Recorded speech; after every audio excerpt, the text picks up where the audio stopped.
My mother destroyed my wedding plans, so I made sure every one of our 40 relatives watched her fall apart. My name is Melanie Crawford. I'm 33 years old, and I run a small catering company in San Francisco. I built it with absolutely nothing from my family. At 16, I was washing dishes in the back of a Denny's. My hands stayed cracked and raw all winter long. I couldn't afford good lotion, and the hot water and detergent ate through my skin like acid. At 19, I'd saved enough to enroll in community college for hotel management. I went to class during the day and waited tables at night. I didn't miss a single lecture, graduated with straight A's.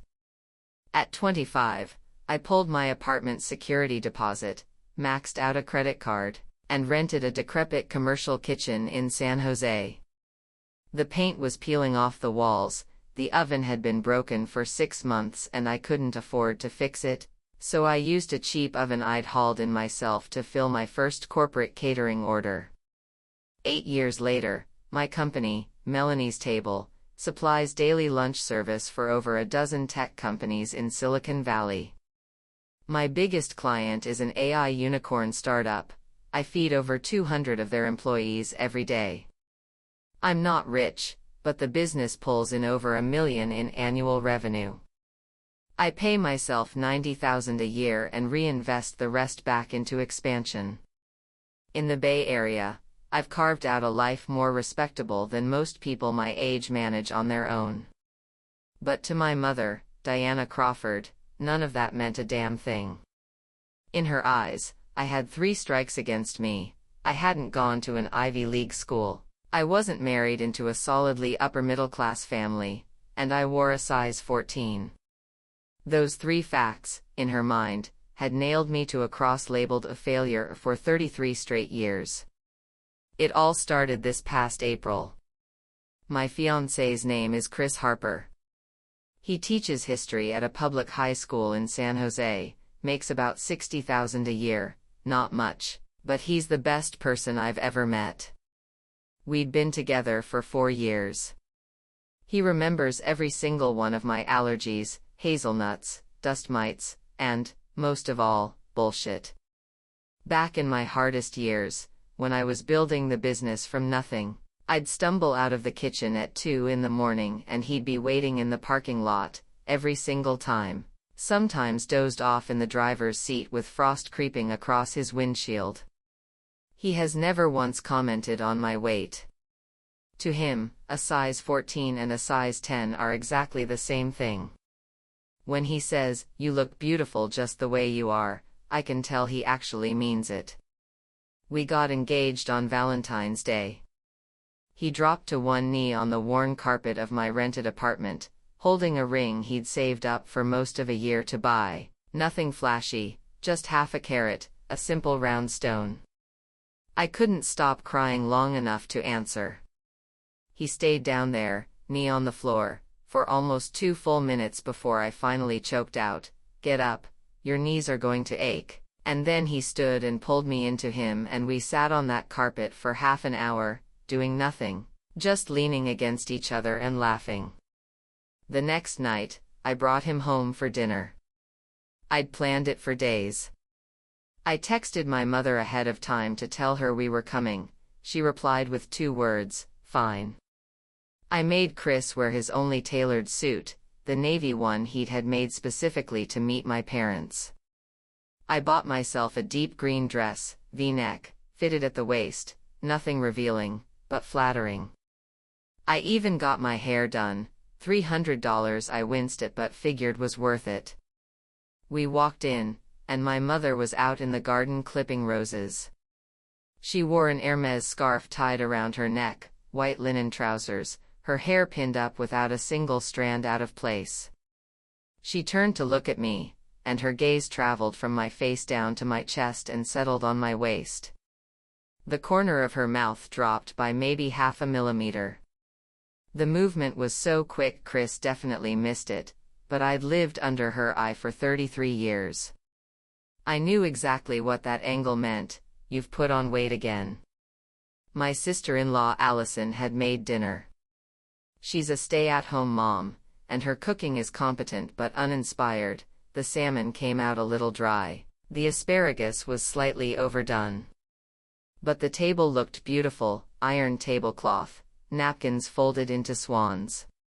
My mother presided at the head, my father Robert sat beside her, my brother Tyler was across from me scrolling through his phone, and his 3 kids were eating at a separate table with the nanny. My sister Brittany arrived 10 minutes late and pressed her cheek to Mom's the moment she walked in, murmuring a traffic. Everything looked like a spread from Perfect Family Home magazine. We were halfway through the main course when my mother set down her knife and fork. The clink of metal against porcelain made everyone at the table look up. She dabbed her lips with a napkin, slowly, deliberately, and turned her gaze on me.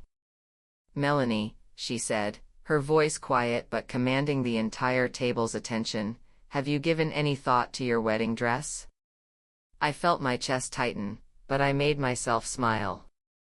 "Not yet, Mom. We just settled on a date. We're thinking autumn." "Autumn." She repeated the word like she was tasting something unpleasant. "Then you need to decide now. Wedding gowns require at least 6 months for custom orders. The sample sizes in any decent boutique are going to be small. If you wait too long, you won't even be able to try anything on, and you'll end up settling for something off the rack. Can you imagine what those photos would look like?" The table went quiet. Chris set his glass down. I could see him organizing his thoughts, getting ready to respond. But my father jumped in first, trying to smooth things over. "Diana, let the kids do what makes them happy.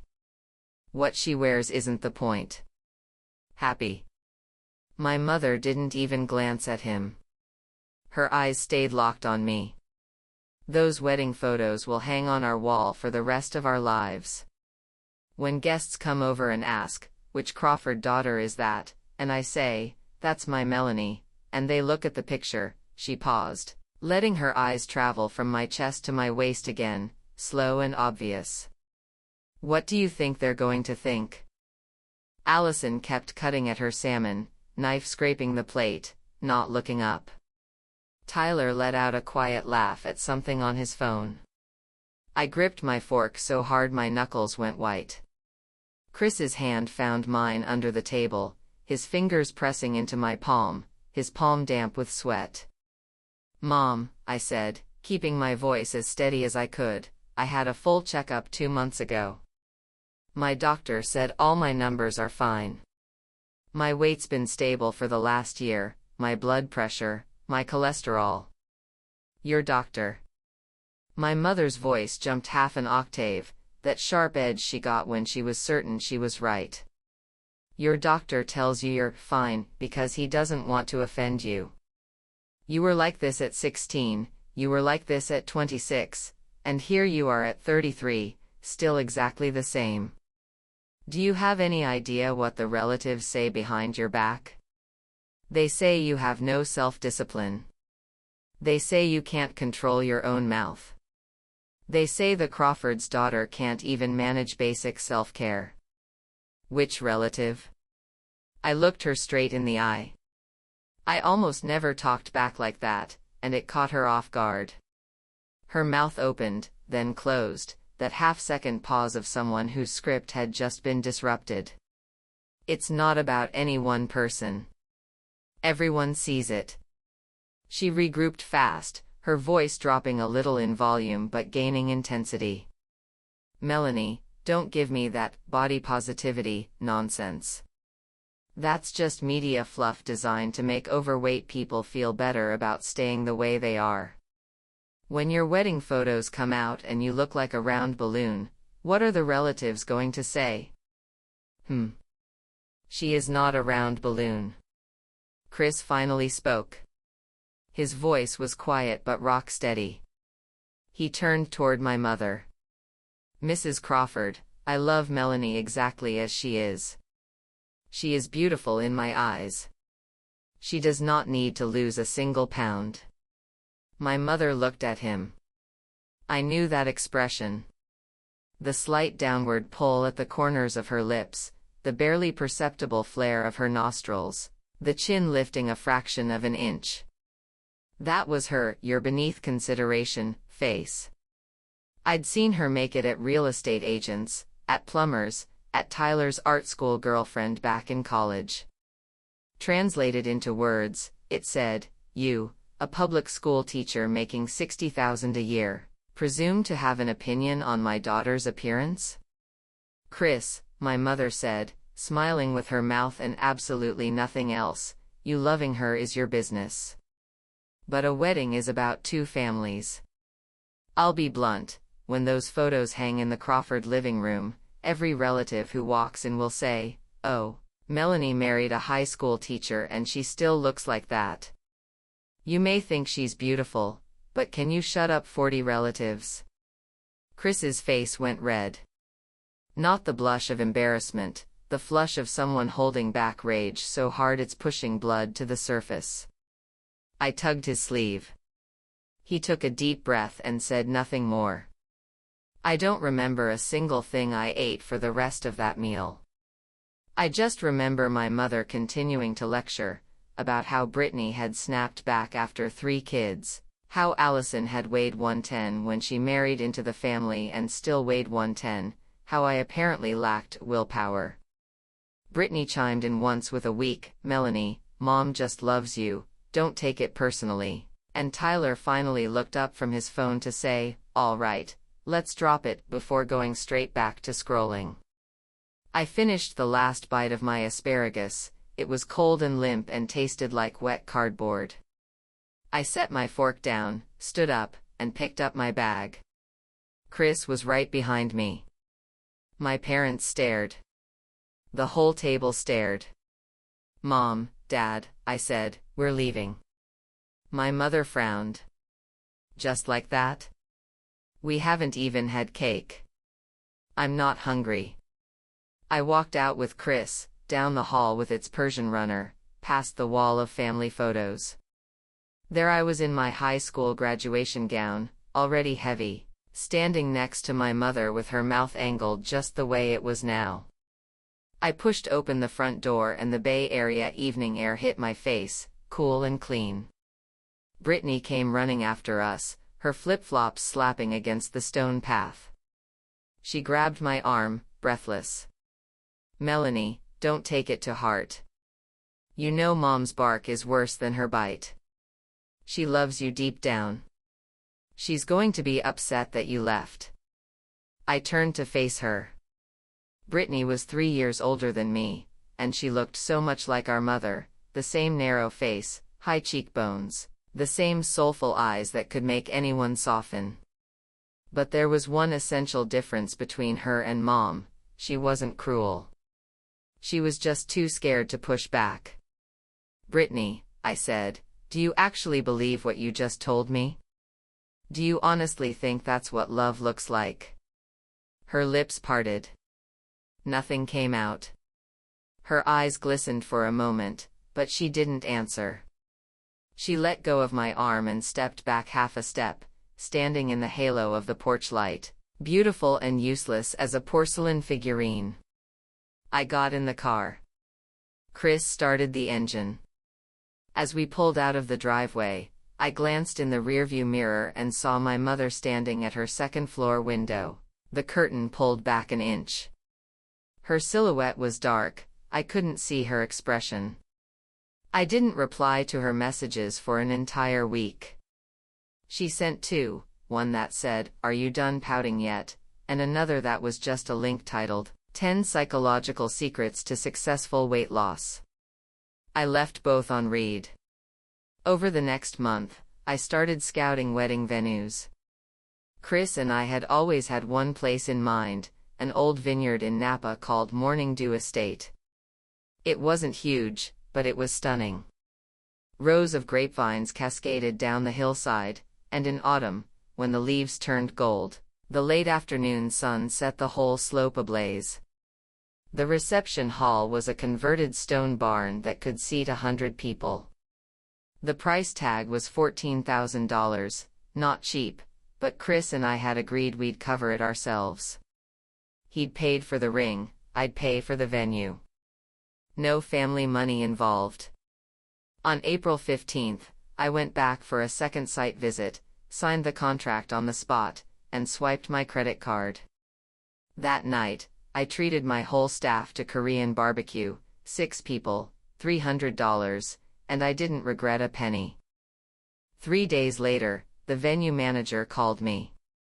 I was in the kitchen testing a new quinoa salad recipe for a client, flour dusted across my apron, my hands sticky with lemon juice. I wiped them on a towel and picked up the phone, assuming it was just a follow-up about logistics. Ms. Crawford. The manager's voice was young and sweet, but it carried an undertone of awkwardness she couldn't quite conceal. I'm so sorry to inform you, but the date you reserved, October 7th, has been cancelled in our system. I froze with the phone pressed to my ear. Cancelled? I didn't cancel anything. There was a brief pause on her end. Then, a woman named Diana Crawford called. She had all the information matching your file, your home address, your date of birth. She said she was your mother and that you'd authorized her to handle everything on your behalf. She signed the cancellation form, and we've already refunded the deposit to the account she provided. I stood in my kitchen, staring at the half-chopped red bell pepper on the cutting board, the 2 squeezed lemon halves, the quinoa scattered across the counter. My hands started trembling. I almost dropped the phone. Can you tell me, I heard myself say, my voice rough, the last 4 digits of that account? Let me check, yes. It's 8,937. I closed my eyes. That was my mother's account. We'd only had one financial transaction between us in the last decade, 5 years ago, when she'd fronted an urgent payment to one of my suppliers. I'd never deleted the transfer record, so she'd had the account number ready.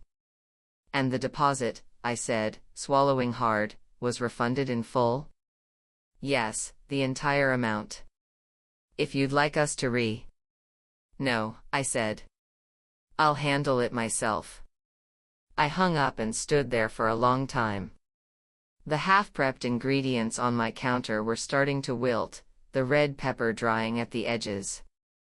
I slowly set my knife down, untied my apron, folded it carefully, and grabbed my car keys.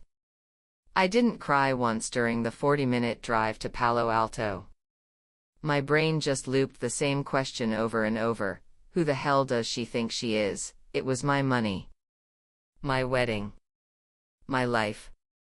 I pulled into her driveway, past the immaculate garden, the roses blooming in pink and white, the sprinkler system hissing softly on the grass. My mother was in the living room watching daytime television, one of those panels of experts discussing how to boost self-confidence in middle-aged women. She wore lounge clothes, but even those were immaculate. Her hair was loose, yet somehow still perfectly arranged. A cup of herbal tea sat on the end table beside her, the coaster perfectly aligned. I walked in. I didn't sit. I stood in front of her. Mom. I held up my phone, the call log with the venue manager still glowing on the screen. Morning Dew Estate. You canceled it. She picked up her teacup, took a slow, deliberate sip, and set it back down with the grace of a commercial actress. Oh, that, she said. I took care of it for you. That place is too far. Napa's an hour and a half away, it's a hassle for the relatives. Your Uncle Frank's knees can't handle that drive. And besides, she looked up. $14,000. You barely make that in a year. Don't try to act like you can afford it. It's my money. I'll spend it however I want. Your money. She let out a laugh that didn't touch her eyes, the same laugh she'd given Chris. That little catering company of yours, how much do you actually clear? If I hadn't let you live here rent-free for 3 years, you wouldn't have saved a dime to start it. Now you want to talk about your money. A chill ran down my spine. I had paid rent during those years. $300 a month, less than market rate, sure, but I'd paid it. Every month. But in her telling, that had been transformed into charity. "Mom," I said, and I heard my voice shaking, but I didn't try to stop it, "you're doing to me exactly what you did to Aunt Martha. You pressured her out of the relationship she loved. You drove her away. Now you're pressuring me to lose weight and canceling my venue. It's the same pattern, just dressed up in different clothes. Do not mention Martha." Her face changed instantly, like she'd been stabbed and the wound had sealed over with armor. "That's not the same thing at all. She ran off with some lowlife. She married Dennis. They've been together for almost 20 years.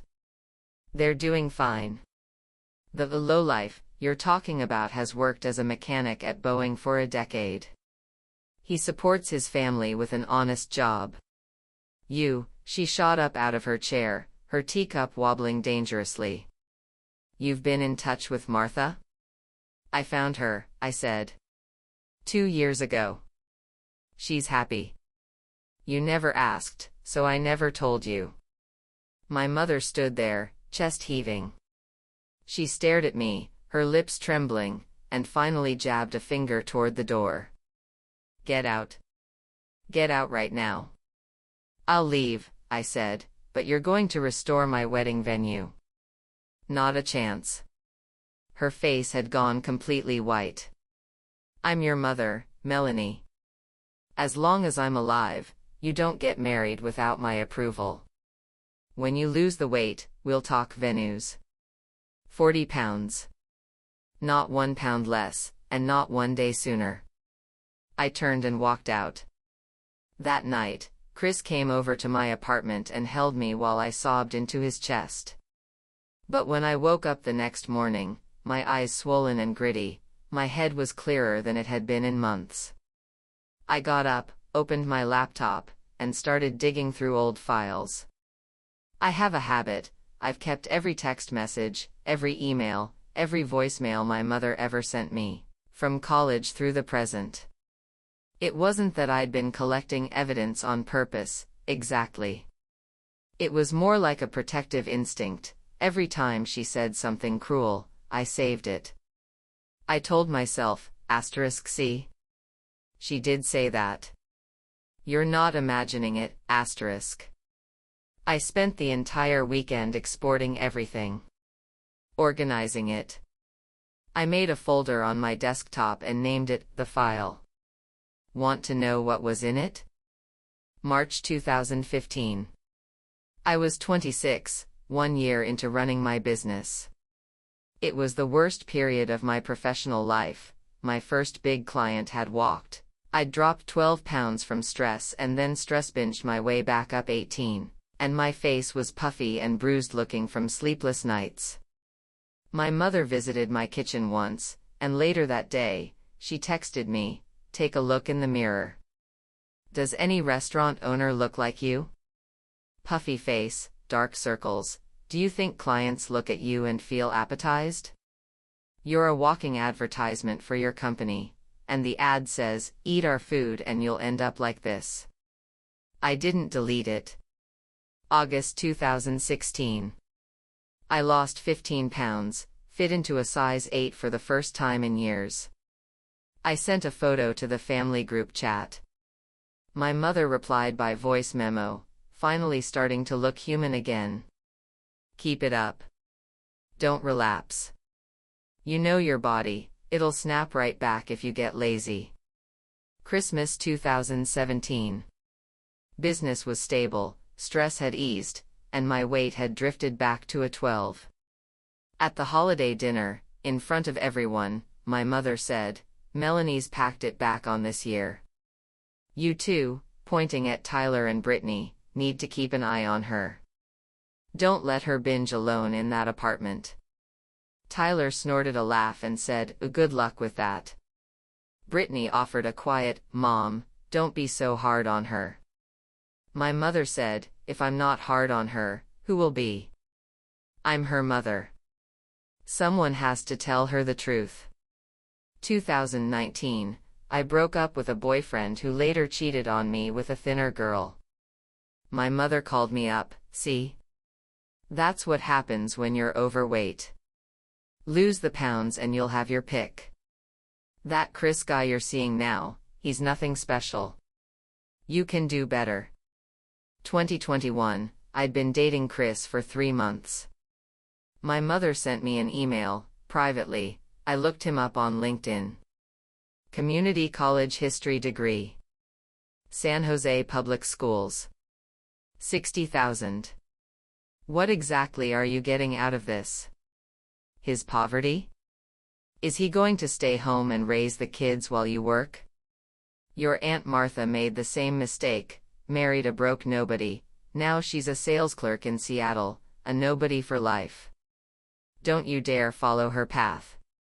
I stared at that last line for a long, long time. Your Aunt Martha. Those 3 words pricked at my temple like hot needles. Martha. My aunt. My mother's actual sister. She was 15 years older than me, and she'd left home when I was 6. For 17 years, my mother had repeated the same mantra at every family gathering. Martha ran off with a degenerate. The Crawfords don't have a sister. But that wasn't what happened. I'd found Martha 2 years ago, and we'd been talking on and off, voice notes, texts, the occasional video call. She'd fallen in love with a mechanic named Dennis when she was 23. My mother had put her foot down because Crawford women don't marry grease monkeys. When Martha refused to break it off, my mother had a lawyer friend draft a threatening letter alleging enticement, and had it delivered to Dennis's home. Martha, terrified of what her sister might actually do, ended things. Dennis moved to Seattle. Martha followed him. They started from nothing, built a life, got married, had kids. They weren't rich, but they were solid. 17 years of ordinary, decent happiness. And my mother's summary of all that was, she doesn't deserve a seat at this table. I closed the folder and stared at the icon on my desktop. Then I called Martha. She picked up on the second ring. Melanie? It's late. Is everything okay? Aunt Martha, I said, my voice cracking, I'm getting married. I want you there. Nobody else matters. But I want you. There was a pause on her end. Then her voice came through, barely above a whisper, your mother. She canceled my wedding venue, I said, because she thinks I'm too fat and Chris is too poor. She's doing to me exactly what she did to you. I'm done letting her control me, Aunt Martha. Will you come? The silence stretched so long I thought she'd hung up. Then, send me the address. I'll buy my own ticket. I put the phone down and cried at my desk. But this time it was different from the tears before. The other time had been about hurt. This time it felt like, I don't know. Like a rope that had been pulling tight across my chest for 33 years had finally snapped. The next day, I got to work. First, a new venue. My friend Jenna owns an event planning business. I told her what happened and she spent 3 solid minutes cursing on my behalf before she said, leave it to me. Within days, she'd found a spot, a rooftop restaurant called Sky Terrace, right next to the Bay Bridge in San Francisco. Capacity 60 people, floor-to-ceiling glass railings, and when the sun went down, the whole bridge lit up like a string of diamonds. $2,000 cheaper than Morning Dew and twice as beautiful. I drove out to see it, signed the contract, and paid in full on the spot. This time I made sure the contract had a clause stamped in bold. No changes permitted without the signatory's photo ID present in person. I also told the manager face-to-face that if anyone claiming to be my relative called to alter anything, they were to hang up immediately and call me directly. Venue locked down. Next step, invitations. I wrote out formal invitations to every adult Crawford relative I could think of. Aunts, uncles, cousins of all degrees, 39 in total. Each invitation had gold lettering, "Melanie Crawford and Chris Harper invite you to witness their union. August 21st, 5 o'clock in the evening. Sky Terrace, San Francisco." I sent them all by registered mail, the kind that required a signature on delivery. But one invitation was different. I wrote a separate letter to Martha, by hand, 3 pages long. I told her everything that had happened since she left, not the happy stuff, but the real stuff. And at the end, I wrote, "Aunt Martha, if you're willing, I want you to stand beside me on that day. Not as a backup. Not as an afterthought. In the primary position." I sent her invitation and the letter together, express delivery to Seattle. She responded the next day with a voice memo. Her voice was thick, but she was laughing. "Melanie, I bought you a shawl. That bay breeze can be chilly. Don't catch cold." I sat on my apartment floor with my back against the sofa, staring at the crack in the ceiling. Chris came home with takeout Chinese and we ate off the coffee table. I told him the whole plan, including the final piece. He was quiet for a long time. Then he said, "Melanie, are you sure about this? 40 relatives are going to be there. Once it happens, there's no taking it back." "I don't want to take it back," I said. He looked at me for what felt like a minute, and then he smiled the way he smiles at his most troublesome students, fond, steady, completely unafraid. "All right," he said. "I'll wear my navy suit." 2 weeks before the wedding, my mother called me. It had been nearly 2 months since we'd last spoken. I'd posted a few times in the family group chat, nothing important, and she'd ignored all of it. When she called, her voice had that tone of someone who was reluctantly condescending to be the bigger person. "I heard you booked a venue," she said. "Which one?" "Sky Terrace." "Never heard of it." "Bay Bridge." "Rooftop." A pause. "How many people does it seat?" 60. 5 full seconds of silence on her end. Then, her voice climbing, "Your Uncle Frank's family alone is 8 people. You have nearly 40 Crawfords on your list. 60 seats. Are you going to have the groom's family stand outside?" "The groom's family is 20 people," I said. "Together, that's 60 exactly." "How many Crawfords did you invite?" 39. 39, her voice caught like she'd been choked. 39 people in a 60-seat room. Do you have any concept of presentation? What are people going to think? That the Crawfords can't afford a proper event? Mom, I'm not throwing this wedding for you.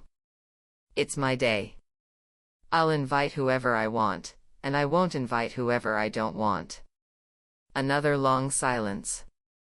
I could hear her breathing getting heavier. Then, and the dress? Don't tell me you bought that yourself. Brittany picked out a few options. I'll have her send you pictures. Choose one. I already bought a dress, Mom. What does it look like? White, satin, A-line, empire waist. Her voice spiked. An empire waist right under the bust? That's going to emphasize your stomach. Melanie, do you not understand basic proportions? For your body type, you should be wearing something with more drape. Mom, I cut in, all you need to do on my wedding day is show up. Bring nothing, arrange nothing. Eat a meal, watch your daughter get married, and then you can leave." "What are you talking about?"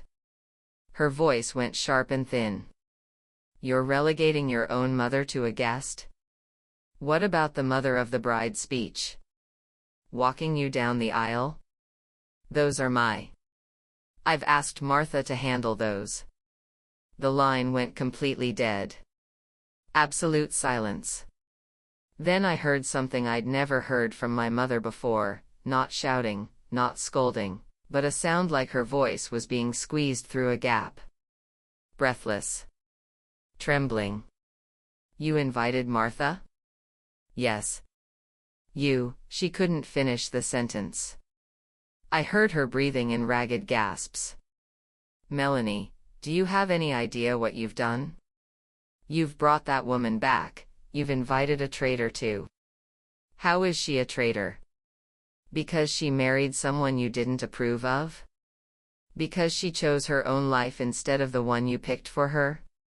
My own voice was rising now, everything I'd held in for years cracking open. "Mom, Martha is 40 years old. You two haven't spoken in 17 years. You're her sister. 17 years, and you don't even know what she looks like now. You call her a traitor, but have you ever asked yourself, when you drove her away, where was the family? Was the family supposed to be about kicking people out?" "Shut your mouth." She screamed the words and then the line went dead. The dial tone drilled into my ear. I set the phone down. My hands were shaking, but it wasn't fear, it felt like a kind of thaw.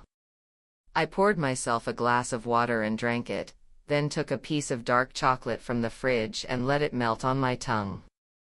The week before the wedding, my mother didn't call again. My father sent me one text: "Your mother's blood pressure is up. Please don't provoke her." I replied, "I understand. Tell her to rest." I didn't promise anything. Brittany called once, trying to be casual. "What shoes are you wearing for the wedding? I can help you pick." I didn't call her out, we chatted for a few minutes and I hung up. Tyler never reached out at all, that was no surprise. His lifelong position had always been, "Don't make waves," and I was currently a tsunami.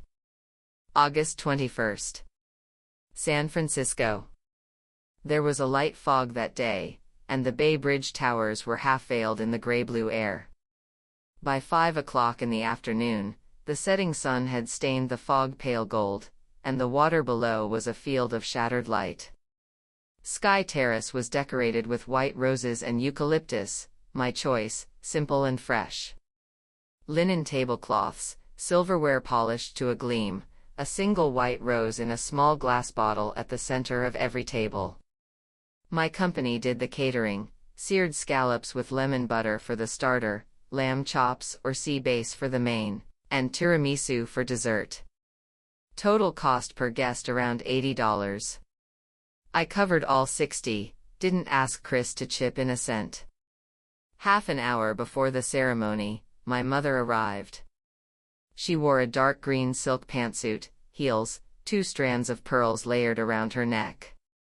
Her hair was freshly done, pinned up with a pearl clip at the temple. She swept into the room like she was entering her own dominion, her eyes scanning everything in quick, practiced passes: the tables, the flowers, the tablecloths, the flatware, the bar. She frowned slightly.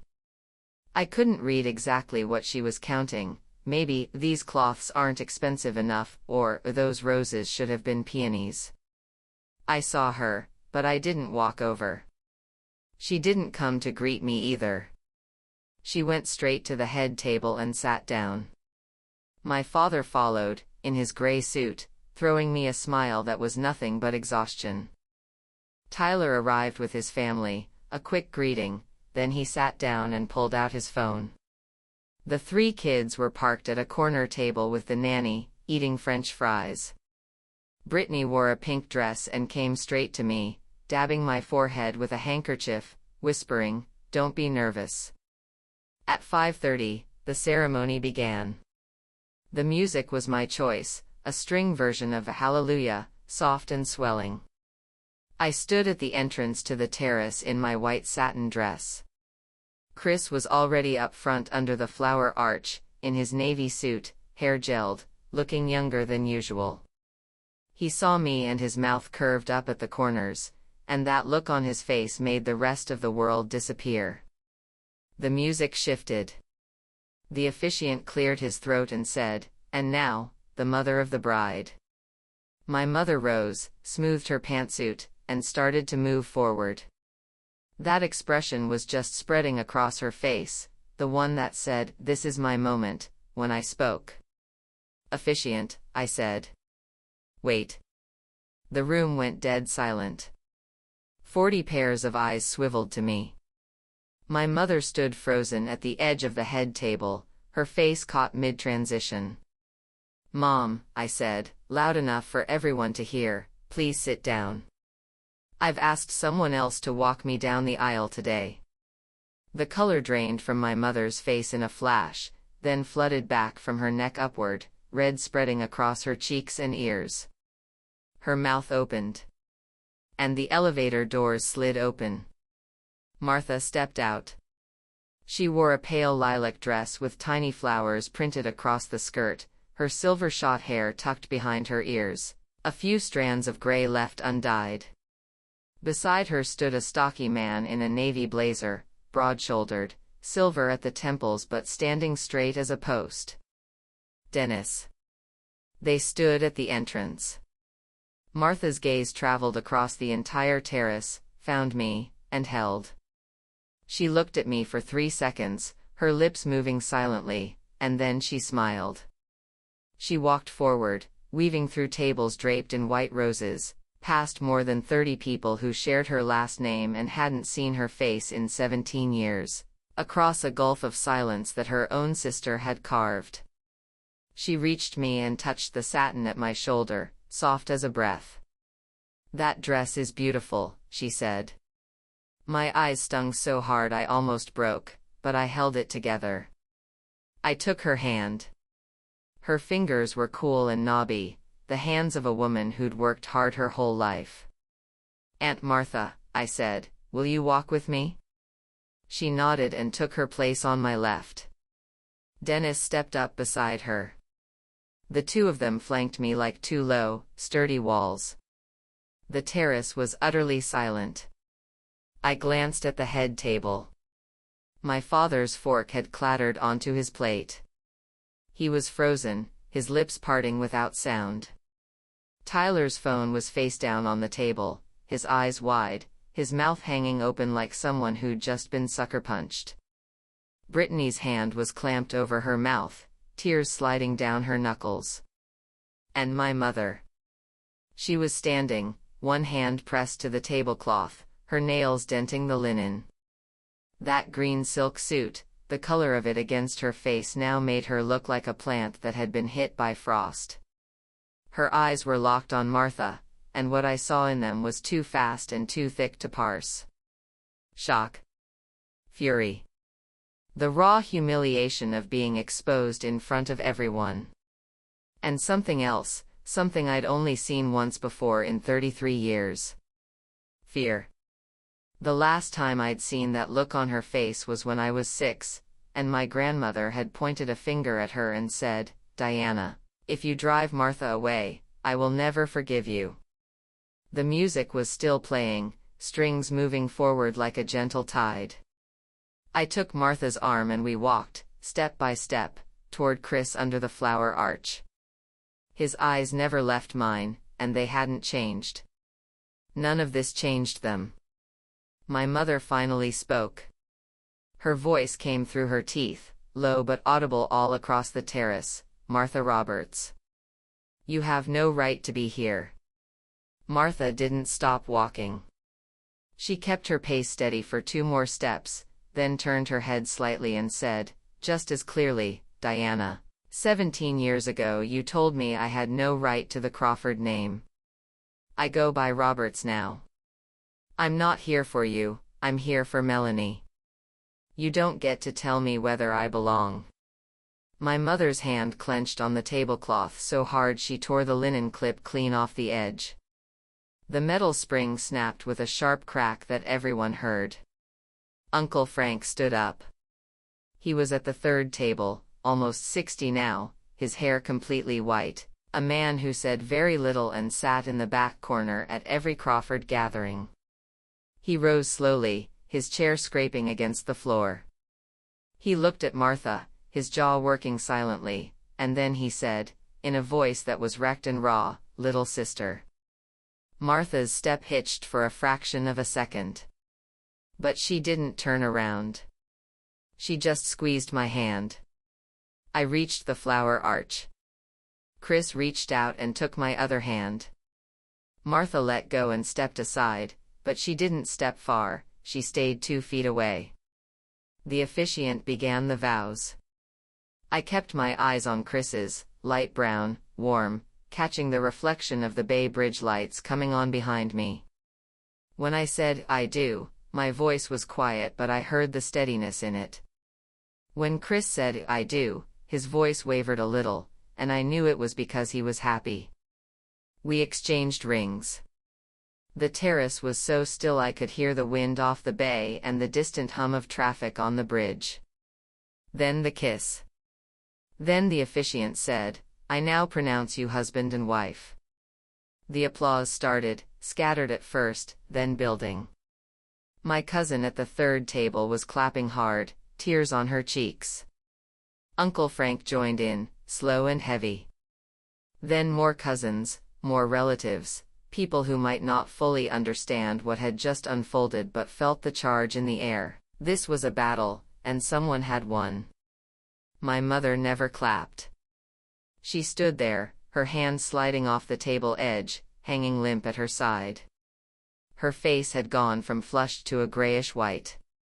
Her pearl necklace sat crooked, knocked askew when she'd grabbed the tablecloth. She wasn't looking at me, and she wasn't looking at Martha. She was staring at some fixed point in the middle distance, like she was watching the scaffolding of her world collapse in slow motion.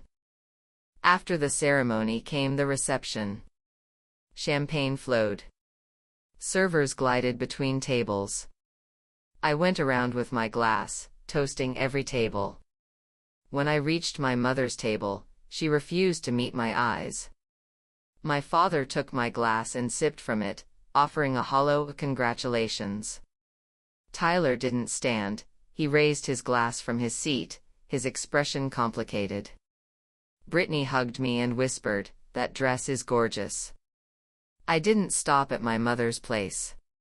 I took her untouched glass of champagne and walked on. Halfway through dinner, I saw Martha and Dennis sitting with Uncle Frank, the 3 of them laughing over lamb chops, Uncle Frank's wife piling seconds onto Martha's plate. I watched that scene more than once. Every time, my eyes burned. 17 years. A family that could fill 3 tables, and they'd spent 17 years apart, all because my mother couldn't stomach the idea of looking bad. I walked to the terrace railing with my glass, the wind lifting my hair. Chris came up behind me, his arms around my waist, his chin on my shoulder. We watched the Bay Bridge lights spark to life. "Do you regret anything?" he asked. "Not a single thing," I said. "Your mother didn't say anything when she left." "Whatever she has to say," I said, "I don't need it anymore." Around 10, guests started filtering out. Uncle Frank shook Dennis's hand hard and said, "Come by the house sometime." Martha and Dennis were the last to leave.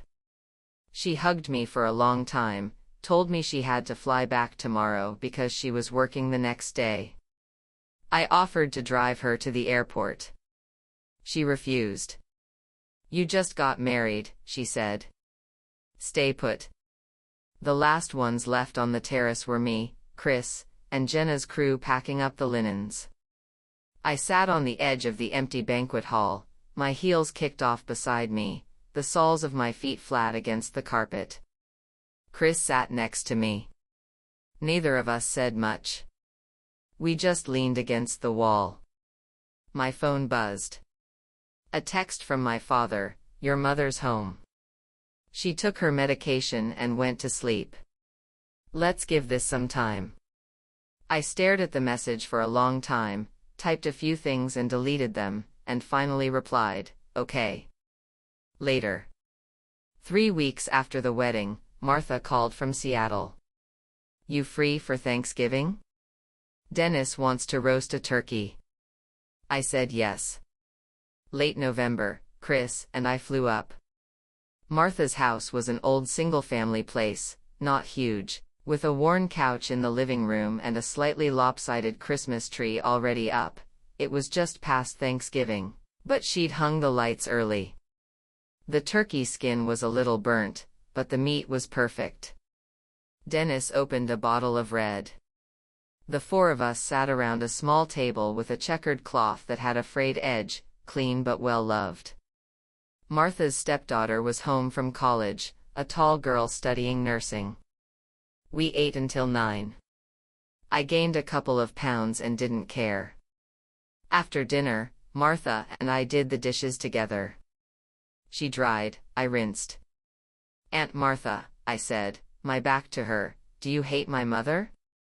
Her hand paused on a plate, then resumed wiping. "When I was young, yes," she said. "But not anymore. I think she's pitiable." Pitiable. Think about it. Her whole life has been about maintaining one thing: what other people think of her. Has she ever lived one single day for herself? Do you think she's happy? I thought about my mother's iron tablecloths. Her matching coasters. Her hair, never out of place. Her pearls, never taken off. "I don't know," I said. "Neither do I," Martha said, sliding the plate into the cabinet and closing the door. "But I know I am." Back in San Francisco, there was radio silence from my mother's side until mid-December, when Brittany called and told me Mom had been diagnosed with anxiety, was on medication, and asked if I'd come for Christmas dinner. I said I'd think about it. Brittany went quiet on the line. Then, "Melanie, she knows she made mistakes. She hasn't said it out loud, but she's lost so much weight and she looks so fragile, and you." "Brittany," I cut in, "she lost weight and now you feel sorry for her. I've been overweight for 33 years. Did you ever feel sorry for me?" Brittany had no answer. "Let's see how Christmas goes," I said, and hung up. I didn't go for Christmas. Chris and I spent a week in Hawaii instead, in a tiny beach cabin. We woke up whenever we wanted, waded in the water during the day, ate from food trucks at night. It was the most restful New Year I'd had in 33 years. In February, my father came to see me. We sat in a coffee shop near my office for an hour. He ordered an Americano and barely touched it. "Your mother's doing better," he said. "She's not as quick to anger. She asked me to give you something." He slid a sealed envelope across the table. Inside was a check for $14,000, the exact amount of the morning due deposit. A note in my mother's handwriting, short and blunt: repayment for the venue. I stared at the check for a long time, then pushed it back across the table. "Dad, give this back to her. I don't need the money. That's not what she owes me." My father looked at the check, his finger resting on its edge. When he raised his head, his eyes were red. "Melanie, your mother, she is who she is. She's not going to change. But she knows she was wrong." "Does she know?" I said. "Did she tell you that? Did she tell Martha? Did she tell me to my face?"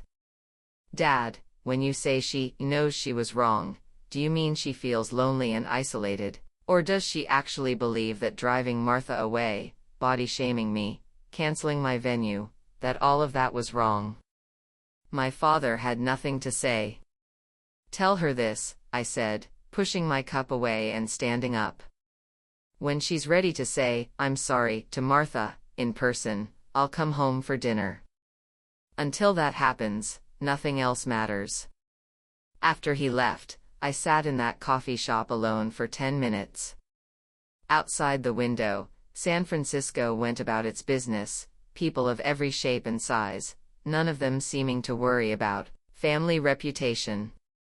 When I told Martha about it on the phone, she laughed for a long time. "Your father spent his whole life being the peacekeeper between your mother and your grandmother. You sending him back with that message, your mother's probably having a fit." "Let her," I said. "Melanie," Martha's voice turned serious. "Listen to me.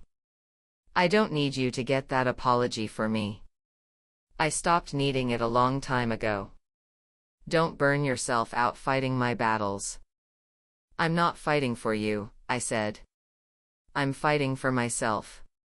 I need to hear her say it. Martha was quiet for a moment. "All right," she said. "Then I'll wait with you. It's been nearly a year since the wedding. My mother hasn't called or texted me once. Brittany says she's still on medication, stable but much quieter than she used to be.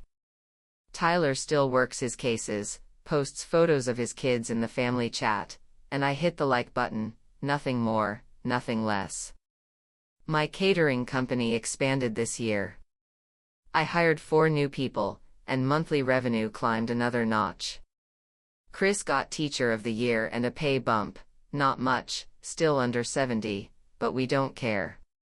We moved to a 2-bedroom apartment with south-facing windows, full of afternoon light. On the living room wall hangs the photo from our wedding, the Bay Bridge sparkling behind us, me in my white dress, smile lines crinkling at the corners of my eyes, my size 14 body honest and unapologetic in the frame. I see that photo every day when I walk in the door. And every time I see it, I remind myself. 33 years. I finally stopped living my life to be looked at. My mother's pearls, her pressed tablecloths, her matching coasters, her hair that never slipped, they were beautiful things. But they were never supposed to be chains. My wedding dress wasn't expensive. No lace, no crystals, not the smallest size. My wedding had 60 people, half the size of a proper Crawford affair. But every single thing about it was mine. Every flower, every dish, every person standing beside me. I chose all of it. That's enough. That's really enough. But if you want to push the satisfaction even further, here's the aftermath. Because the story didn't end with the wedding. The retaliation kept rolling. 3 days after the wedding, a small local community news site ran a piece called, "Bride Reunites with Aunt Banished from Family 17 Years Ago, Mother Loses It at Ceremony." I don't know who submitted it. I suspect Jenna, who knows a freelance writer or two, but it wasn't long. A couple hundred words and one wide shot of the terrace, me in profile in my wedding dress, Martha beside me, and my mother at the head table, her expression captured in sharp, merciless clarity. That piece made the rounds through Palo Alto's upper-middle-class circles like wildfire. The neighborhood my parents live in? It's full of dentists, lawyers, mid-level tech executives, venture capital partners. Their social currency is whose kid got into Stanford, whose son-in-law is a director at Google, whose Thanksgiving dinner had 30 guests. Reputation is the air they breathe. And that article was like a stink bomb launched into my mother's personal atmosphere. Her phone barely stopped ringing in the days after. According to Brittany, my mother's best friend Marjorie called first, her voice tentative, "Diana, are you doing okay?" I heard about my mother hung up before she could finish. Then came Mrs. Johnson from next door, calling over the hedge, "Diana, is that your sister who came back? Why didn't you introduce us?" My mother had the shrub on that side of the garden trimmed down to nothing by the end of the week, and she eventually had Dad install a privacy screen along the fence. The worst blow was to her book club. She'd been in that book club for over a decade.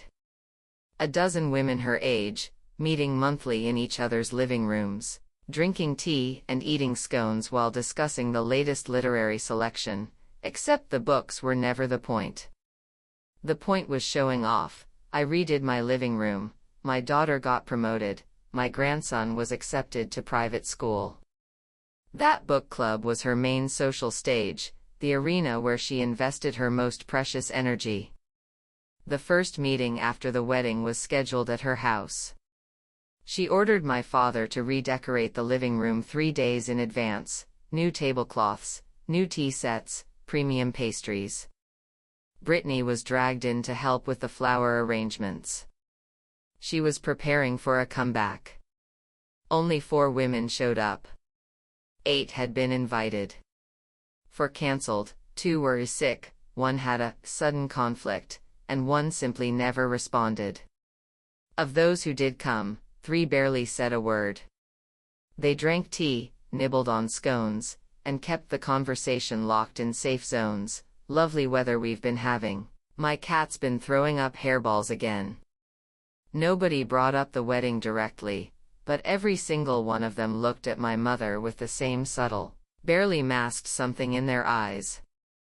When my mother tried to steer the conversation toward my grandson's math award, Mrs. Betty across the table just said, "Oh," and went back to cutting her scone.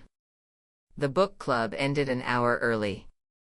According to Brittany, my mother stood in the doorway after the last guest left, not moving for nearly 2 minutes. Then she went upstairs and didn't come down for the rest of the day. When I heard all this, I felt something complicated. Did I hate her? Before the wedding, I thought I did. But watching those carefully constructed pillars of her life crumble one by one, I felt something more like a quiet, finally. Her whole system had been cracked from the start. I just poured water into the fissures. And then there was my brother Tyler. He'd witnessed the whole thing at the wedding, but he never apologized to me. Never reached out. Until one day in October, I ran into his colleague Gary at a coffee shop in San Jose. Gary and I had known each other for a while. We chatted, caught up. "Hey," Gary said, stirring his latte, "your brother's having a rough time at the firm these days." "Rough how?" "Before, a lot of his clients came through your mom's network. You know, so-and-so's son-in-law needs legal counsel, so-and-so's cousin is in a dispute. But lately..." He lowered his voice. "People in that circle aren't so eager to work with him." My pulse ticked up. "There was a big case," Gary went on, "originally earmarked for Tyler. The client switched to someone else at the last minute.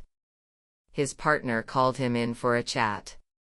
I don't know what they said, but he's been staying late like crazy." "Did he complain to you?"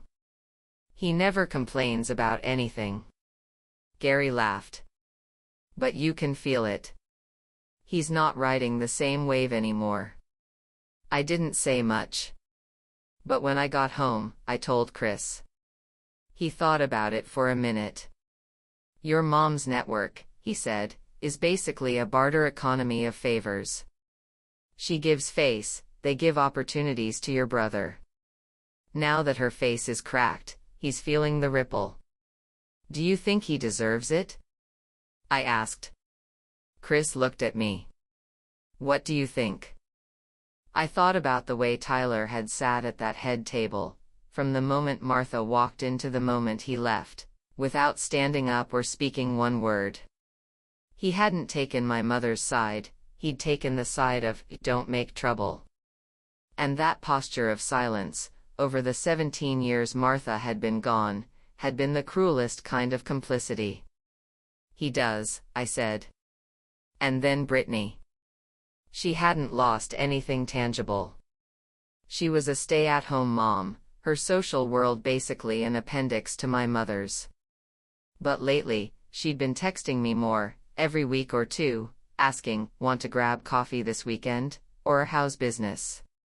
I replied a couple of times, and then I started inviting her. At the coffee shop, she looked different. No makeup. Sweats. Her hair in a messy knot. She used to show up fully done, coordinated purse to shoes. Now she looked like she'd just rolled out of bed.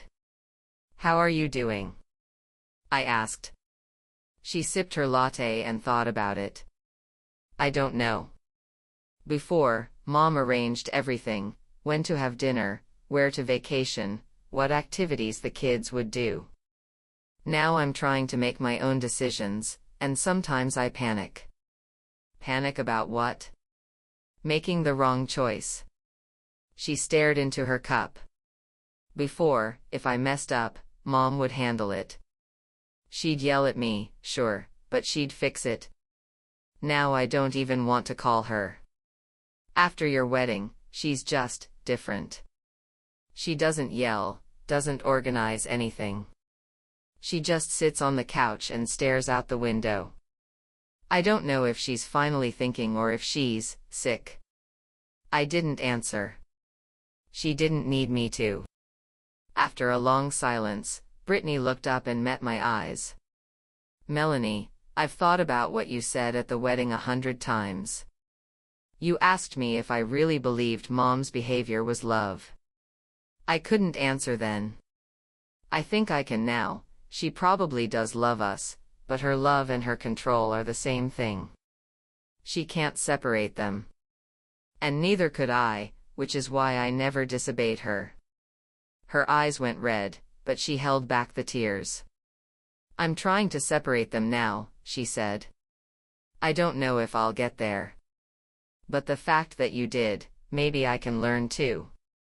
I reached across the table and held her hand. It was warm and soft. "Take your time," I said. "You don't owe anybody a quick transformation.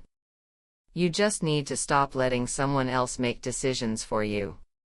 She squeezed my hand and nodded. As for my mother, her news came through my father and Brittany. She quit the book club. She stopped tending the garden.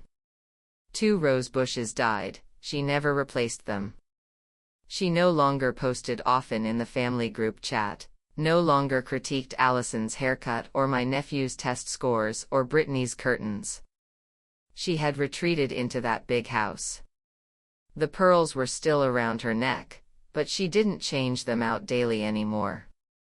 Early this year, my father called me. He almost never calls me alone.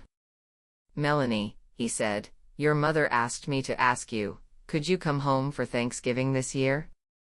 I held the phone, standing in my company kitchen, a fresh batch of roasted chicken breasts steaming behind me. I paused. "She asked you to ask me?" "Yes." "Why won't she call me herself?" My father was quiet for a very long time. Then, "She says she doesn't know how to talk to you anymore. She knows she messed up." I listened to his breathing on the line. It was heavy. "Dad," I said, "tell her this. I'll come back the day she's ready to look Aunt Martha in the face and admit she was wrong. Not to me, to her. I can miss a few dinners. I won't starve. But I'm not letting this gap close on my side while she stays on the other side pretending nothing happened." My father said okay and hung up. When I told Chris, he was on his knees fixing a leak under the kitchen sink. He didn't look up. "Do you think she'll ever do it?" he asked, twisting a wrench. I leaned against the counter, watching the tuft of hair sticking up at the back of his head. "I don't know. Maybe never." "Then you're not going back?" "I'll wait for her to move first," I said. "I've been waiting 33 years. I can wait a few more." Chris tightened the last fitting, tested the faucet, and stood up. His hands were streaked with grime, but he smiled at me. "Then it's settled. Thanksgiving at Martha's again." Her turkey skin might be burnt, but I'll take that over any Crawford table. I laughed. This past Thanksgiving, Chris and I flew to Seattle again. Martha's turkey came out with a charred skin but perfect meat underneath. Dennis opened 2 bottles of wine. His daughter brought her new boyfriend, an engineering student who was shy but polished at the table. Same small table. Same checkered cloth, more frayed than last year. Same supermarket candles dripping wax across the surface. But sitting there, watching Martha shuttle between the kitchen and table, listening to Chris talk football with Dennis, watching the boy across from me fumble with his turkey knife, I felt something I had never felt at any Thanksgiving before. All those years, I had sat at that iron tablecloth in Palo Alto, listening to my mother rate who'd lost weight and who'd gained, whose kid had gotten into which school, whose husband was presentable. And I'd eaten my turkey and kept my mouth shut. This table had 6 people. Frayed cloth, cheap candles, burnt bird. And when I stood up after the meal, my chest was full. My phone glowed on the table. A text from Brittany, "Happy Thanksgiving. I cooked my own turkey today. Didn't ask Mom. Used a recipe online. A little salty. But they said they liked it." I sent her a smiley face. Then I set the phone down, raised my glass, and clinked it against Martha's. "To this year," I said. Martha laughed, her crow's feet deepening. "To next year." Outside, Seattle rain pattered against the windows. Inside, it was warm. The turkey was picked clean, the wine nearly gone. Chris leaned back in his chair telling Dennis about the student who kept ditching class to fix his own car. Everything was messy, everything was ordinary, and everything was real. So here's where I land. My mother never called Martha with that apology. She still hasn't. But I've stopped letting it matter. Whether she apologizes or not, those 17 years are gone, but the future between Martha and me is mine to shape, without waiting for anyone's permission. Tyler's legal work has picked up a little this year, but he's no longer the preferred attorney in my mother's social circle. He's been taking smaller cases, working longer hours. His wife Allison messaged me twice, once to ask if I was hiring, once to compliment my wedding dress. I answered politely. Not warm, not cold. Brittany keeps changing. She told me she's taking a pottery class on Thursday nights. Her plates come out lopsided, but she likes them. My mother hasn't commented on this once, which, for her, is unprecedented. My mother herself, she's still in that big house. My father stays with her. 2 roses in her garden are dead and unplanted. She quit the book club. Mrs. Betty still calls occasionally to chat, but not as often. She hasn't lost her house, her savings, or my father's dental retirement fund. In material terms, she hasn't lost a thing. What she's lost is more abstract, the web of social validation that gave her life meaning. That web is gone. That's punishment enough for her. At 33, my life has settled into a rhythm I never dared to imagine. My business runs on its own momentum. Chris comes home on time every evening. Some nights we order takeout, sit on the living room floor, and watch documentaries until our eyes go heavy. That wedding photo still hangs on the wall. Every time I come home and see it, I remind myself, you made a decision that made everyone uncomfortable. And you were right. Between my mother and me, since I sent that check back through my father, there's been no contact. Maybe someday she'll call. Maybe someday I will. But not today.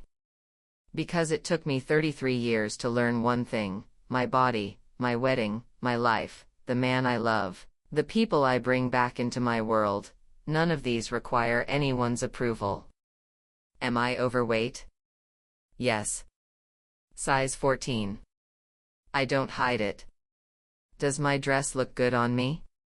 Chris says yes. I say yes. That's the full equation.